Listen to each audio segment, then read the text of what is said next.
Whenever you create a new document to use, you always want to make it eye-catching, and one of the ways that you can customize your doc is by changing the fonts.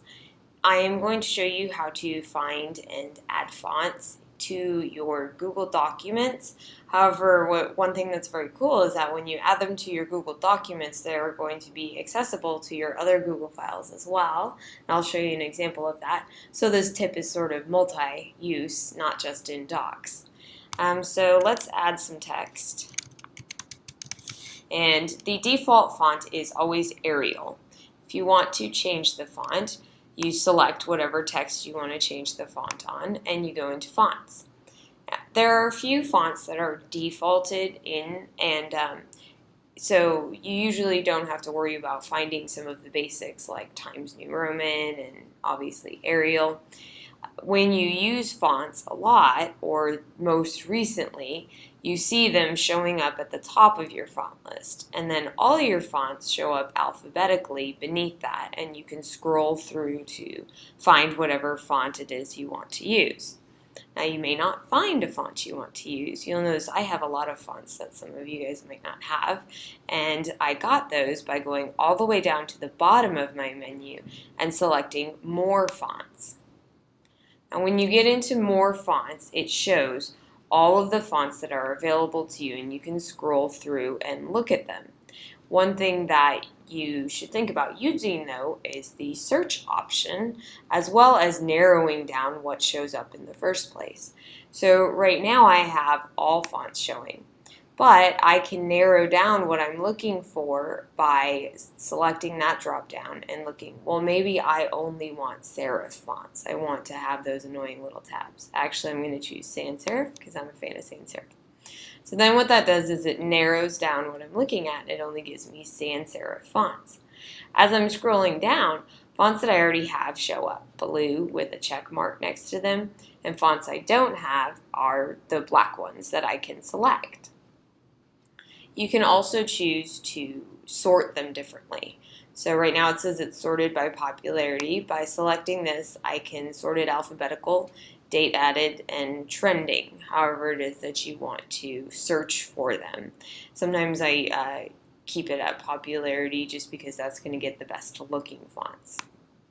Let's say you know the name of the font that you are looking for.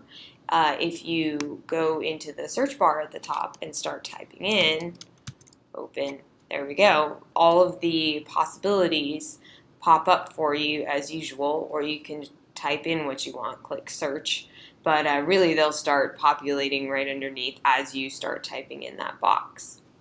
So I'm going to delete that search because I already have Open Sans. And I'm going to select a font that I want to add in. I do like Roboto, so I'm going to select that, and now that's my font. And I can go through and I can select as many fonts as I want while I'm in here, and it will add all of them at once.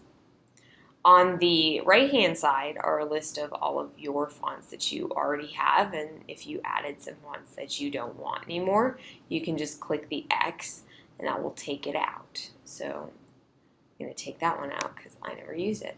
And now it doesn't show up in my fonts anymore when I go to my fonts option in my menu in the document. So I kind of like that one too. All right, so I've added a couple fonts, and once I'm ready to go, I can say OK. And all of those fonts will be available to me in my font dropdown. So I'm going to go in here and I can select any of my new fonts that I added. I remember I added Roboto, so there we go. And that changes the font for me. Now, one thing that's cool, I promise that you're going to be able to use this in more than just docs. So I'm going to go over to a slide so we can see how this works. Nope, I have to refresh it. Give me a minute. We're refreshing our slides.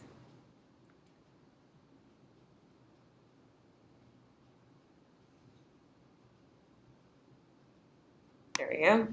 I'm going to select a text box. I'm going to look at my text options, and there's my Roboto that I used recently in my document. It's already set up there for my recently used fonts to use in my slides, should I so wish.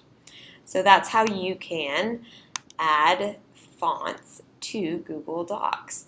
One thing that's nice about the font list is it may not be as extensive as some other word processing programs you have used before, but it's always getting added to, and it usually is fonts that are best for working on the web, which is where your Google Doc lives anyways.